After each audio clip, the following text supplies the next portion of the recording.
Using a towel, apply some Gilders Paste and then apply that to your bead links. Get a fair amount on the bead links because as you're handling it, some of it will come off onto your gloves. If you find that the Gilders Paste is a little bit less waxy or easily applied, just take some and put it into a painter's palette and follow along on the secrets on how to get it into a more workable consistency. And just continue to apply the Gilders Paste to each of the components, including your jump rings and your toggle. Once that's applied, let it set up around 20 minutes to a half hour just so that patina color sets onto the metal. Then, to heighten the texture of all of the components that we're using, apply some of the black patina or black Gilders Paste to add what would be like a natural patina. And apply that to each of the pieces. Again, allow that to set up at least a half hour. To set it permanently, and so you can use these in your design, apply a little bit of Design-A-Seal. Just a nice top coat. It's very durable, so it'll have a good finish for when you're using your pieces.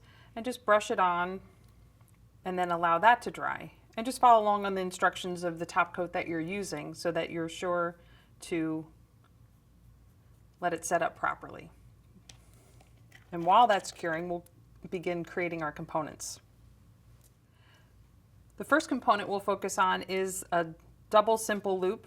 So we're threading the bead, this is a rondelle shape, onto an eye pin, and we'll form a simple loop on the other side, and that just makes a nice connector, which we'll use to link all the pieces together.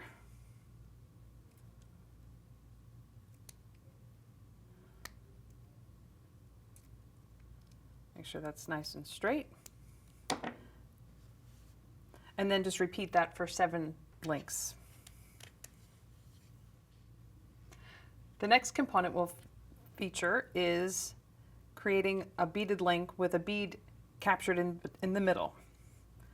We'll use the eye pin. We'll insert it into one hole on our bead links, which have since set up. We'll thread on one of the check round beads, thread the eye pin through the hole on the other side of the bead link, and form a simple loop. And that'll hold that bead in place as well as create another linkable component.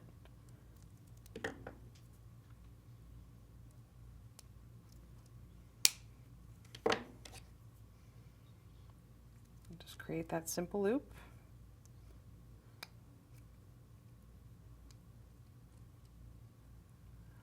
There we go. Make sure it's nice and straight.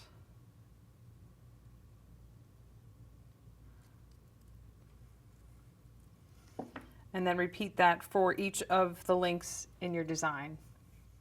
Now it's time to put all of our links together.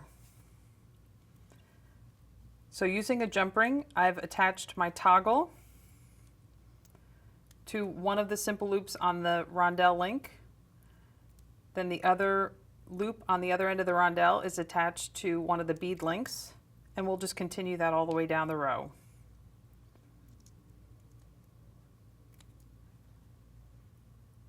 Just loop on the next component, close that up, open up the other side of that component,